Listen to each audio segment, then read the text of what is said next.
விறுவிறுப்பான செய்தி, சுறுசுறுப்பான செய்தி, பரபரப்பான செய்தி, படபடப்பான செய்தி, கலகலப்பான செய்தி, கதகதப்பான செய்தி, மினுமினுப்பான செய்தி, குசு குசு கிசு கிசு செய்தி. வந்த செய்தி, வராத செய்தி, சோகச் செய்தி, கோபச் செய்தி, சொந்த செய்தி, நொந்த செய்தி, வெந்த செய்தி, வேகாத செய்தி, முக்கிய செய்தி, முக்கா செய்தி, கா செய்தி, அறச்செய்தி, எல்லா செய்தியும் நல்லா பார்க்க நம்ம பேப்பர் தோசை வந்திருக்கு.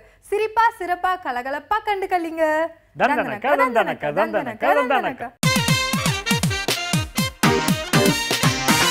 பாரு பாரு நியூஸ் பாரு வாய்ஸ் சொல்ல சொல்ல விரியும் நல்லாதானே புரியும்.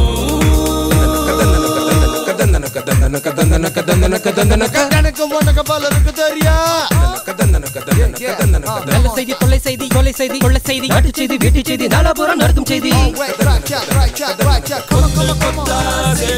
கொத்தமல்லி வாசம் என்னன்னு கேளு, ஏது நீ பாரு.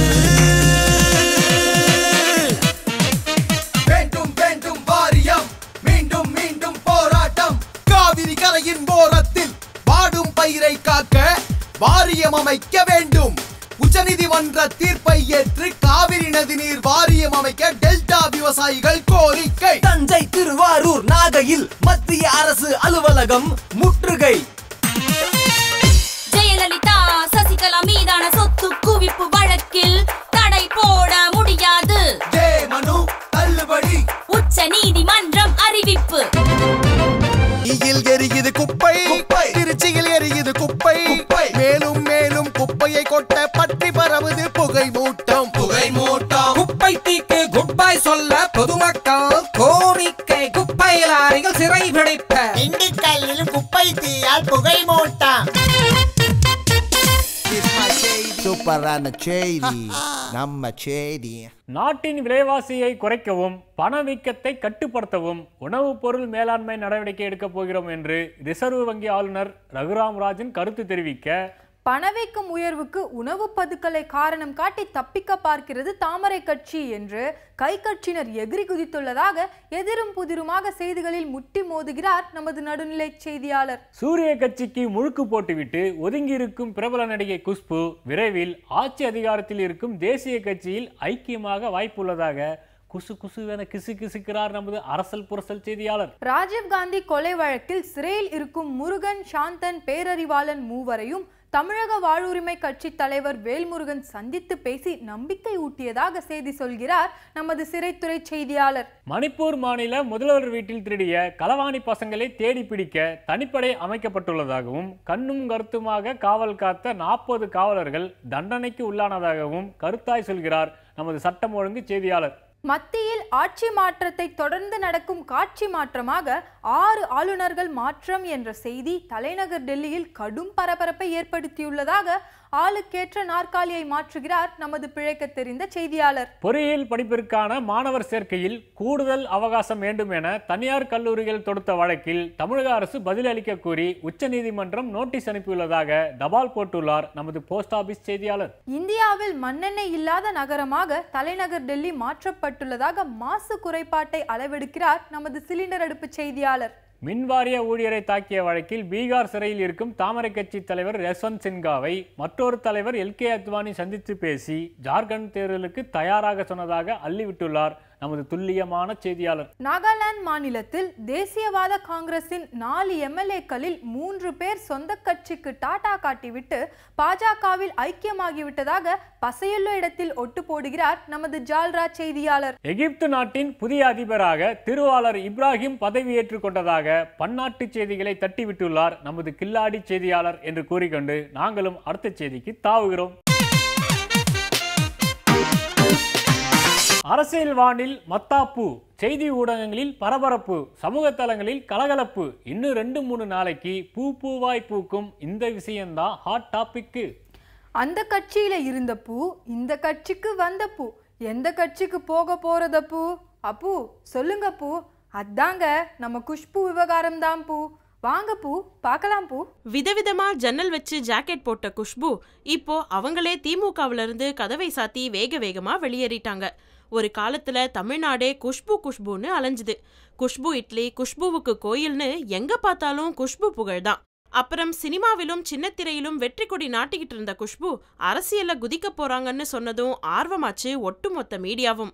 குஷ்பு காங்கிரஸ்ல சேர போறாங்கன்னு செய்திகள் கிளம்ப எல்லாரும் சத்தியமூர்த்தி பவன் வாசல்ல விறுவிறுக்க காத்துக்கிட்டு இருக்க குஷ்புவோட கார் சடார்னு சடன் பிரேக் போட்டு அறிவாலயம் வாசல்ல போய் நின்னுது. கருணாநிதி முன்னிலையில கையெழுத்து போட்டு உறுப்பினராகி உடன்பிறப்புகளில் ஒருத்தரா மாறினாங்க. திமுகவோட தலைமை கழக பேச்சாளராகி தீயா வேலை செஞ்சாங்க. 2011ஆம் ஆண்டு சட்டமன்ற தேர்தலிலும் போடுங்கம்மா ஓட்டு உதயசூரியனை பார்த்துன்னு ஓட்டு வேட்டையாட கிளம்பினாங்க. கருணாநிதி கலந்துக்கிற எந்த நிகழ்ச்சியானாலும் முன்வரிசையில ஒரு சீட்டு குஷ்புவுக்காக வெயிட்டிங். பொதுக்குழு, செயற்குழு, பொதுக்கூட்டம்னு அத்தனை கூட்டத்திலும் ஆஜர். திடீர்னு என்ன நடந்துச்சுன்னு தெரியல. கருணாநிதியை சந்திக்க குஷ்புவுக்கு தடை, குஷ்பு ஓரம் கட்டப்படுறாங்கன்னு அண்ணாமலை சைக்கிள் மாதிரி ரெக்கை கட்டி பறந்தது நியூஸ். அப்படியெல்லாம் இல்ல, நான் கலைஞர் குடும்பத்துல ஒருத்தின்னு பாசக்கார பஞ்ச் டைலாக் பேசினாங்க குஷ்பு. ஒரு பத்திரிகையில அவங்க கொடுத்த பேட்டி பரபரப்பாச்சு.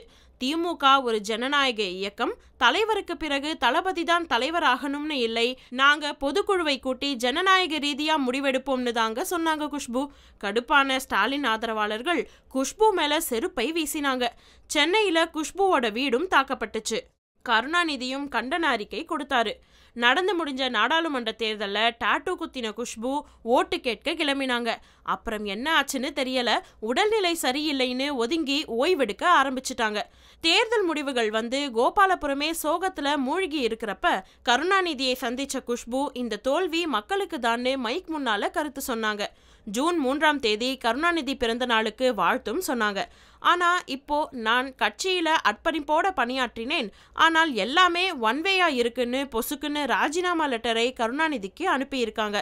மின்னல் மாதிரி கட்சியில சேர்ந்த குஷ்புவுக்கு என்ன இன்னல் வந்துச்சுன்னு தெரியல. அடுத்த காட்சி என்ன, குஷ்பு சேர போற அடுத்த கட்சி என்னன்னு பொறுத்திருந்து பார்ப்போம். ஜெயிச்சா 1000 காரணம் இருக்கும், தோத்து போயிட்டா லட்சக்கணக்கில் காரணக்காரையும் காத்து கிடக்கும். ஜெயிச்சோமோ தோத்தோமோ காலங்காலமா கட்சி நடத்தணும்னா அவங்கள பத்தி இவங்கள பத்தி என்னத்தையாவது சொல்லிக்கிட்டே இருக்கணும். நம்ம இருப்பை தக்க வைக்க நல்லதோ கெட்டதோ நாட்டு நடப்புல எதையாவது அள்ளி விட்டுக்கிட்டே இருக்கணும். அதை தாங்க இவங்களும் அசராம சொல்லால அடிச்சுக்கிட்டு இருக்காங்க. வாங்க அதையும் பார்த்துட்டு வந்துருவோம்.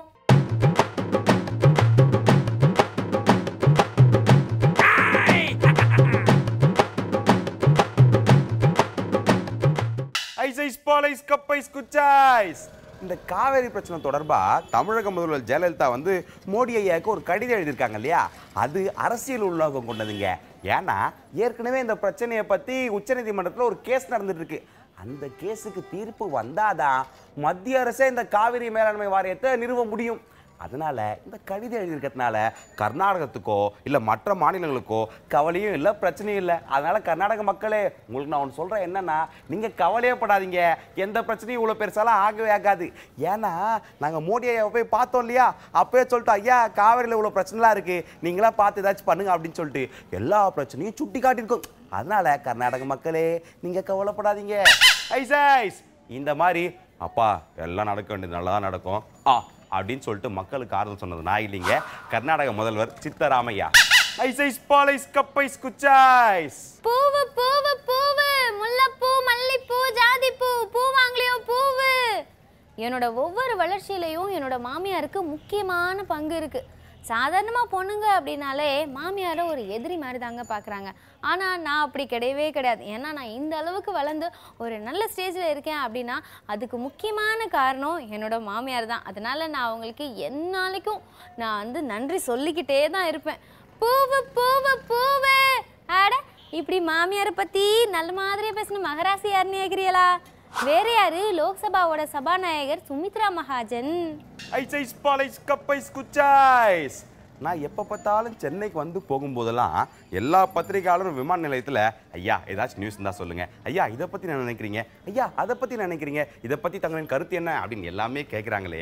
நான் ஒன்றே ஒன்று சொல்லிக்கிறேன் பெருமக்களே, அதாவது என்கிட்ட ஒரு சிறப்பான செய்தி, ஒரு முக்கியமான செய்தி, ஏதாவது முக்கியமான அறிக்கை, முக்கியமான திட்டங்களை பற்றின செய்தினா கண்டிப்பாக உங்ககிட்ட சொல்லாமல் யார்கிட்ட சொல்ல போகிறேன்.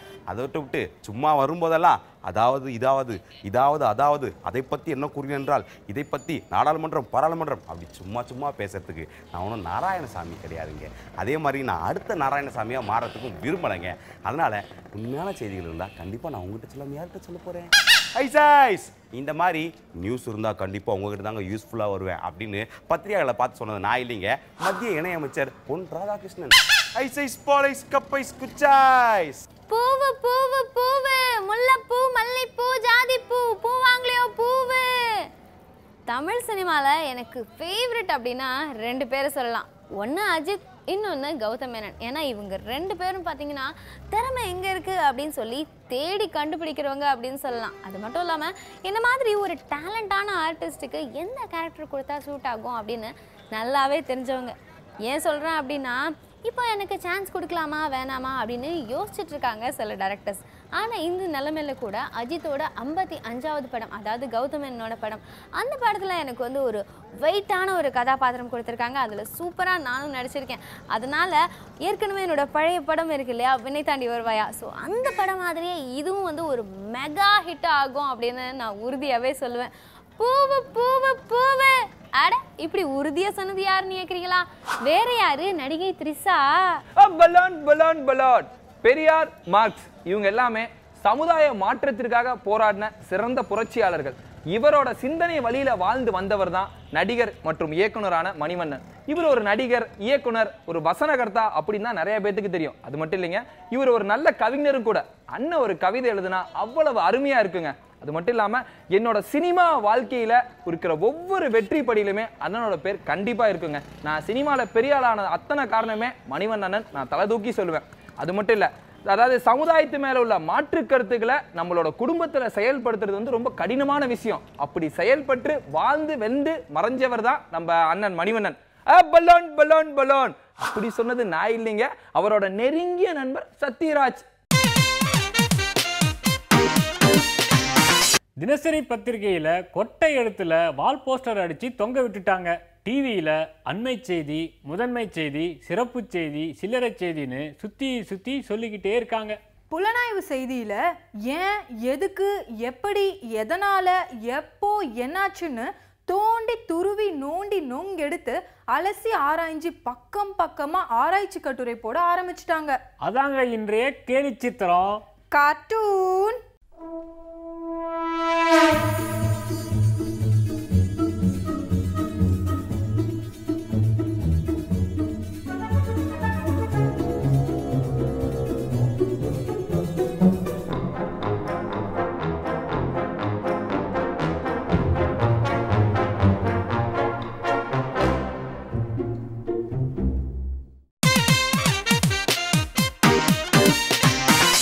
ஹாய் பண்ணையார், எப்படி இருக்கிறீங்க? பண்ணையாருக்கு என்னப்பா மரியாதை கொடுக்குறீங்க? அந்த காலத்துலலாம் உங்கள் அப்பாலாம் என்னை பார்த்தாருன்னா தோல் இருக்கிற துண்டு எடுத்து இடுப்பில் கட்டுவார். அவ்வளோ மறுவாதை. மறுவாதையும் கிடையாது, மண்ணும் கிடையாது. விட்டா வேட்டி அவுத்துட்டு போயிருவீங்களா, அதுக்காக தாங்க அப்படி கட்டினார் அவரு. இந்த விஷயம் உனக்கு வரைக்கும் தெரிஞ்சு போச்சா? அப்புறம் ஊரில் ஒரு 2 நாளைக்கு முன்னாடி அடடா பண்ணையாருக்கு அப்படி ஆகி போச்சே, ஐயோ பண்ணையாருக்கு அப்படி நடக்கணும், இந்த மாதிரி மக்கள் எல்லாம் கவலைப்பட்டாங்களா? ரொம்ப சந்தோஷப்பட்டாங்க. படுவீங்கப்பா படுவீங்க. உங்களுக்கெல்லாம் வர வர பண்ணையாருனாவே காமெடி பீஸாக போச்சு. அது ஒன்றும் இல்லைப்பா, எனக்கு சின்ன வயசுலேருந்தே மாங்கானா ரொம்ப பிடிக்கும். நான் ஒரு கதை சொல்கிறேன் கேள. எனக்கு ஒரு 10 வயசு இருக்கு.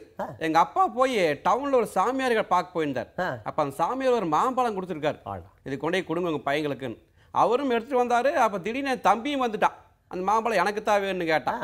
அதுக்கப்புறம் எங்கள் அப்பா சொன்னார், இங்கே பாருங்கப்பா, உங்கள் 2 பேர்த்துக்கு ஒரு போட்டி வைக்கிறேன். இந்த ஊரை யார் முதல்ல சுற்றி வரீங்களோ அவங்களுக்கு தான் இந்த பலன்ட்டார்.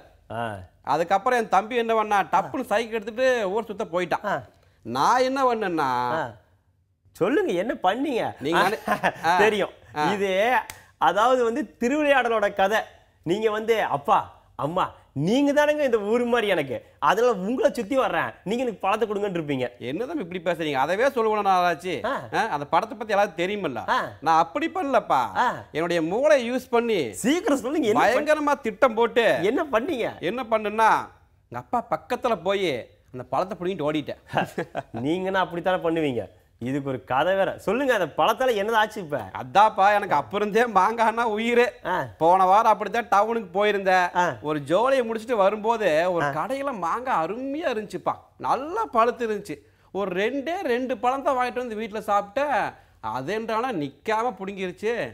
போதும் ஆகி போச்சு வர்றதுக்குள்ள.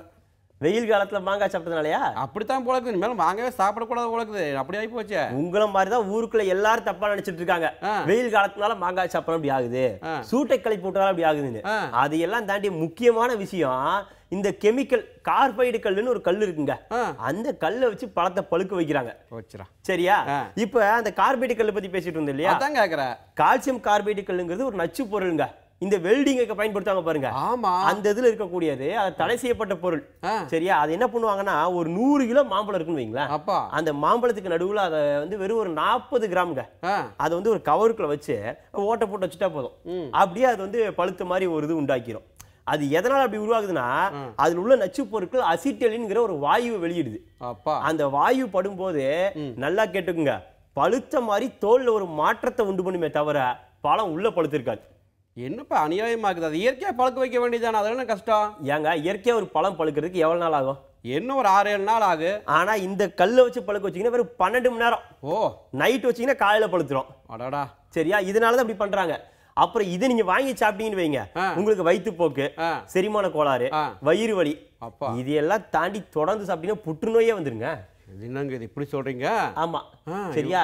இத பண்றவங்க யாருன்னா எதுனால அவசரமா விதைக்கணும், அவசரமா விளையணும், அவசரமா அறுவடை பண்ணணும், பழம் கூட அவசரமா பழுத்துன்னு இந்த பணத்தாசை பிடிச்சி அலையறாங்க பாருங்க. ஆமா, அவங்க தாங்க இந்த மாதிரி பண்றாங்க. சரிங்க, இது எப்படிங்க நம்ம கண்டுபிடிக்கிறது? இந்த கார்பன் வச்சு கல்லுங்கிறது எப்படி கண்டுபிடிக்கிறது? அதாவது இந்த கார்பைடு கல்லால பழுக்க வச்ச பழத்தை வந்து எளிமையா ஈஸியா கண்டுபிடிச்சிட முடியாது.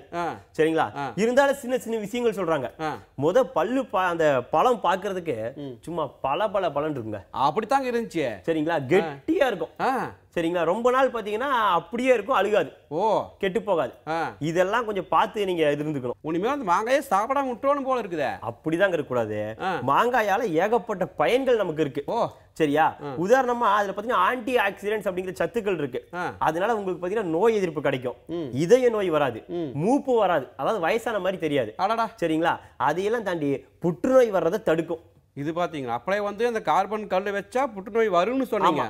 அந்த கல்லு வச்ச கெமிக்கல் மாம்பழம் இருக்கு இல்லைங்களா, அந்த முறையில பழுத்த மாம்பழம் பாத்தீங்கன்னா புற்றுநோய் வரும். நீங்க நல்ல மாம்பழம் சாப்பிட்டீங்கன்னா புற்றுநோய் வராது. சரிங்களா? இதை தாண்டி இந்த கர்ப்பிணிகள் நம்ம ஊர்ல மாங்காய் சாப்பிடுவாங்க, மசக்கினா சாப்பிடுவாங்களே. ஆமா. அது காரணம் என்ன? இந்த நம்ம கருவுல வளர்ற குழந்தை இருக்கு இல்லைங்களா, அதோட இதயம் பலமாகணும்ல, அந்த இதயம் பலமாறதுக்கு தேவையான சத்துக்கள் இந்த மாங்காயில இருக்கு. இயற்கை பாருங்க எப்படி தூண்டுதுன்னு அவங்கள அந்த மாங்காயை சாப்பிட தூண்டதுக்கு காரணமே அந்த குழந்தை நல்லா வளரணும் காத்தா. ஆமா. அதனால அந்த மாங்காய் சாப்பிடுறாங்க. சரிங்களா? அது மட்டும் இல்லாம இந்த குழந்தைங்க படிக்கும் போது இந்த சிப்ஸ் சாப்பிட்டேன், அப்புறம் இந்த மிச்சர் சாப்பிட்டேன், தூக்கம் வராம இருக்கிறதெல்லாம் சாப்பிடுவாங்க. இது இல்லாம நீங்க ஒரு மாம்பழம் வாங்கி ஒரு 4 கீத்து போட்டு கொடுத்தீங்க வைங்களா, அதை சாப்பிட்டு படிச்சாங்கன்னா அந்த கவனிக்கிற தன்மை, சரிங்களா, உற்றுநோக்கும் திறன் அதிகமாகும், ஞாபக சக்தியை வளரும். இது எல்லாத்துக்கும் மேல முக்கியமான விஷயம், பாலுணர்வை தூண்டக்கூடிய கிரியா ஊக்கியாவும் இது பயன்படுது. நல்ல விஷயம். சரிங்களா? இதனால வந்து நம்ம மாம்பழம் சாப்பிடணும். அத்தைக்கு மேல மாம்பழங்கிறது ஒரு சீசனுக்கான பழமா இல்லையா? ஆமாமா, சீசனுக்கு மட்டும் தானே காய்க்குது. சரியா? எல்லா காலமும் நம்ம சாப்பிட முடியுமா? முடியாது. கிடைக்குமா? அது நீங்க இப்படி சொல்றீங்க. ஆனா டிவில பாத்தீங்கன்னா மாம்பழத்துக்கு சீசனே இல்லை, எல்லா மாதமும் கிடைக்குன்னு போடுறாங்களே. ஏது அந்த கூல் ட்ரிங்க்ஸ் விளம்பரத்தை சொல்றீங்க? ஆமா. ஏங்க என்னதான் அந்த மாதிரி கூல் ட்ரிங்க்ஸ் குடிச்சாலும் நம்ம ஊர்ல நல்ல மரத்துல விளைஞ்ச நல்ல மாம்பழத்தை சாப்பிடுற சுவை கிடைக்குமா? அது உண்மைதாங்க. சரியா? அதுக்காகவாது இந்த மாதிரி பழங்களை மாம்பழத்தை சாப்பிடுறதை யாரும் தவிர்க்க கூடாது. கொஞ்சம் நல்ல பழமா பார்த்து வாங்கி சாப்பிடணும். உண்மைதாங்க, நீங்க சொல்றது உண்மைதான். ஏன்னா சில வியாபாரிகள் பண்றதுனால ஒரு நல்ல பழத்துக்கே கெட்ட பேர் பாருங்க. இப்ப வெளிநாடுகள்லாம் கூட அதை ஏற்றுமதி பண்ணக்கூடாதுன்னு தடை வர்ற மாதிரி சொல்றாங்க. இது ஒரு காரணமா கூட இருக்கலாம். இது மாதிரிலாம் வியாபாரி பண்ணக்கூடாது. நம்ம மக்களும் இதுக்காக சாப்பிடாம இருக்காம நல்ல இயற்கையா பழக்க வச்ச பழங்களை விரும்பி சாப்பிட்டு நல்லா இருக்கணும். ஆமா ஆமா. அது மட்டும் இல்லாம இந்த மாம்பழத்தையும் தாண்டி, சரிங்களா, வாழைப்பழம், கொய்யாப்பழம், பப்பாளி பழம், இந்த பழங்களும் கூட இந்த கார்பைடு கல்லை வச்சு பழுக்க வைக்கிறாங்க அப்படின்னு பேசிக்கிறாங்க. அதனால மக்கள் எந்த பழம் வாங்கினாலும் கொஞ்சம் நல்ல பழமா பார்த்து உஷாரா வாங்கி சாப்பிடுங்க. கண்டிப்பா. பழம் சாப்பிடாம இருக்காதீங்க. நல்ல விஷயம்.